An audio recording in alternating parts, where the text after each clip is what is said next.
جی ہم نے پیچھے دیکھا کہ قربانی کے فضائل. اب ہم دیکھنے لگے ہیں قربانی کے ضروری مسائل. یہ ہمارا چوتھا موضوع تھا اور دو موضوع ہمارے باقی ہیں. یعنی اس کے بعد ایک کھال کا مصرف اور چھٹا عید کی نماز پڑھنے کا طریقہ. تو قربانی کے ضروری مسائل تھوڑے سے طویل ہیں اور اس لیے اس کے کچھ حصے کر لیں گے. تو قربانی سب سے پہلے کہ کس پر واجب ہے.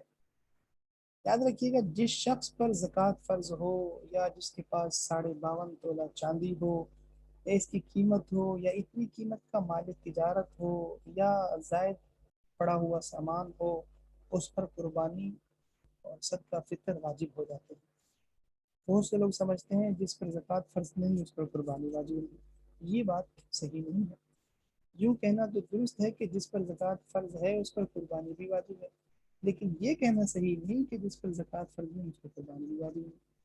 کیونکہ ایسے لوگ بھی ہوتے ہیں جن پر زکوٰۃ فرض نہیں اس لیے کہ ان کے پاس سونا چاندی یا مال تجارت یا نقد رقم نصاب کے بقدر نہیں ہوتی، لیکن بہت سا زائد سامان پڑا ہوتا ہے، جیسے استعمال کیا ہوا ضرورت سے زیادہ فرنیچر وغیرہ.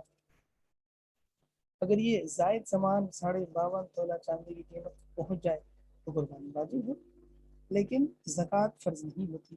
ایک فرق اور بھی ہے، وہ یہ کہ زکوٰۃ کا ادا کرنا اس وقت فرض ہوتا ہے جب نصاب یعنی جو صاحب نصاب ہے اس پر چاند کے اعتبار سے 12 مہینے یعنی کہ پورا سال گزر جائے. اور قربانی واجب ہونے کے لیے قربانی کی تاریخ آنے سے 24 گھنٹے گزرنا بھی ضروری ہے. مثلا اگر کسی کے پاس بقرعید کی 9ویں تاریخ کو عصر کے وقت ایسا مال آیا جس کے ہونے سے قربانی واجب ہوتی ہے اور 10 تاریخ میں بھی اس کے پاس موجود رہا تو اس پر قربانی واجب ہے. تو گھر کے ہر شخص کی ملکیت علیحدہ دیکھی جائے گی. اگر کسی گھر میں باپ بیٹے بیٹوں کی ماں ہر ایک کی ملکیت میں اتنا مال ہو جس پر قربانی واجب ہوتی ہے تو ہر ایک پر علیحدہ علیحدہ قربانی واجب ہوگی. البتہ نابالغ کی طرف سے کسی حال میں قربانی کرنا لازم نہیں. عورتوں کے پاس عموماً اتنا زیور ہوتا ہے جس پر قربانی واجب ہو جاتی ہے، اس لیے ایسی خواتین کو اپنی قربانی کر لینی چاہیے.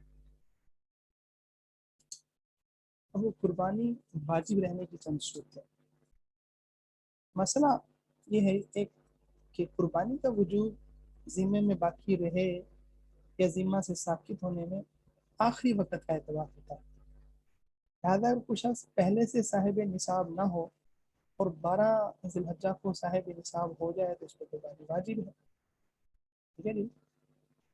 عید کے چونکہ 3 دن ہیں، اگر وہ تیسرے دن میں جو ہے نا وہ دن ختم ہونے سے پہلے پہلے صاحب نصاب ہو جاتا ہے تو اس کے بعد قربانی واجب ہو جائے گی.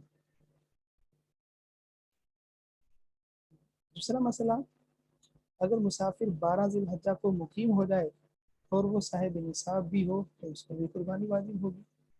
تیسرا مسئلہ، اگر صاحب نصاب شخص 12 ذی الحجہ یعنی قربانی کے تیسرے دن فقیر ہو جائے، پہلے صاحب نصاب تھا لیکن قربانی کے تیسرے دن فقیر ہو گیا، یا مقیم رہنے والا تھا اور پھر وہ سفر پہ چلا گیا قربانی کے تیسرے دن، تو اس سے قربانی ثابت ہو جائے گی. اگر اس نے نہیں کی تو ثابت ہو جائے گی، اگر کر لیے تو ہو گئی.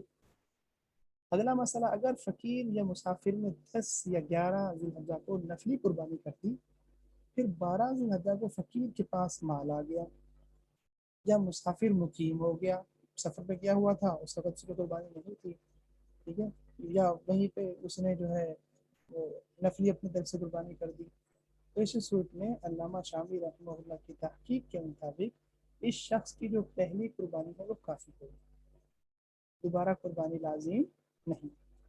اور علامہ کاسانی رحمہ اللہ کے نزدیک دوبارہ قربانی واجب ہے. گنجائش ہونے کی صورت میں اگر بآسانی ممکن ہو تو احتیاطاً دوبارہ قربانی کر لینی چاہیے. تھی نہیں، اپنی مرضی سے کی ہے اور اس کے بعد پھر واجب ہو گئی تو پھر دوبارہ آسانی ہو اور اگر کر لیں تو احتیاط اس میں پھر دوبارہ قربانی کر لینی چاہیے، لیکن اگر پہلے کر لی واجب نہیں تو تبدیل ہو جائے گی. قربانی کی نیت سے جانور خریدنے سے اس جانور کی قربانی لازم ہوگی یا نہیں. مسئلہ کہ صاحب نصاب شخص اگر قربانی کی نیت سے جانور خریدے تو اس پر اس جانور کی قربانی لازم نہیں ہوتی.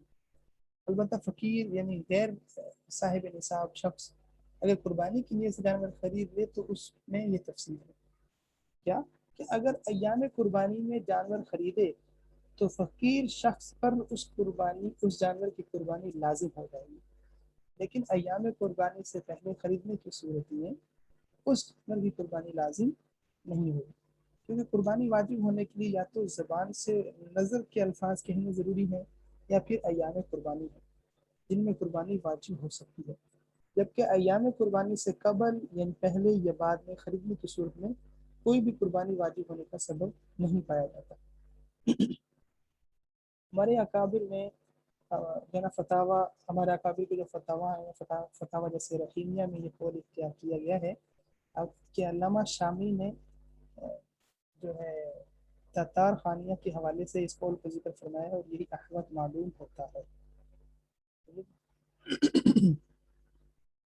یہ مسئلہ کیا ہے جی کہ اگر کہ پہلے صاحب نصاب تھا اور قربانی کی قربانی کے لیے جانور خرید لیا، ٹھیک ہے، تو شخص پہ اس جانور کی قربانی لازم نہیں ہوتی جو صاحب نصاب تھا، پہلے خریدتا تو نہیں تھی. اور یعنی ظاہری بات ہے کہ قربانی کے دنوں میں قربانی تو 3 دنوں میں ہو سکتی ہے نا، اس سے پہلے تو قربانی نہیں ہے نا. اور جو جس پہ قربانی تھی نہیں اور اس نے اگر جانور خریدا ہے تو اگر وہ قربانی جانور جو ہے وہ ان قربانی کے دنوں میں خریدا گیا ہے تو پھر اس نے اپنے پر قربانی واجب کر دی ہے، ان اس کو ضد کرنا پڑے گا.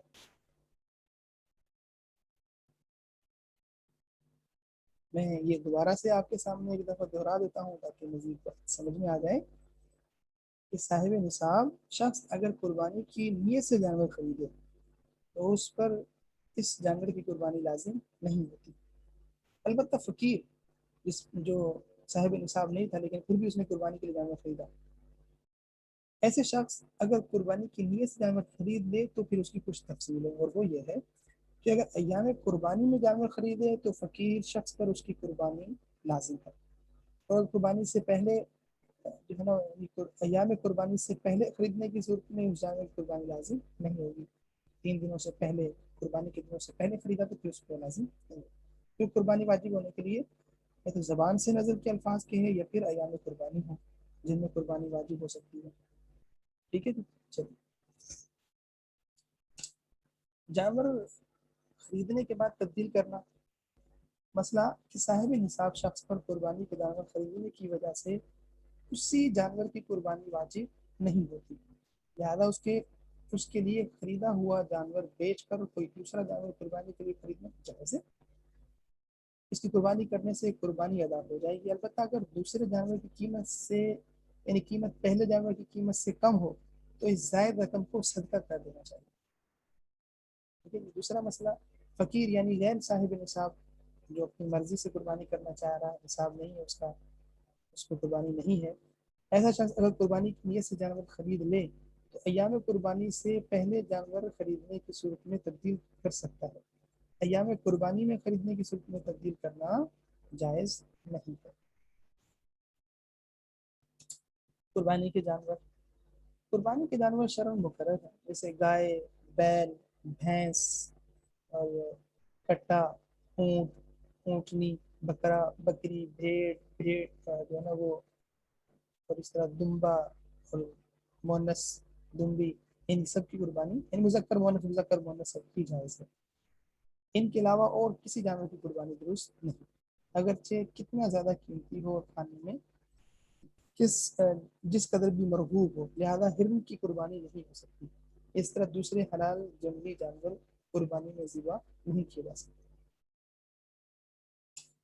آسٹریلین گائے کا حکم، اگر آسٹریلین گائے کے بطن سے پیٹ سے پیدا ہوتی ہو تو حلال ہے اور اس کا ذبیحہ جائز ہے، کیونکہ جانوروں میں حلت اور حرمت یعنی حلال حرام میں ماں کا اعتبار ہوتا ہے، یعنی جانوروں میں بچہ ماں کے تابع ہوگا، لہذا اگر ماں حلال ہے تو پھر بچہ بھی حلال، اور اگر ماں حرام ہے تو بچہ بھی حرام.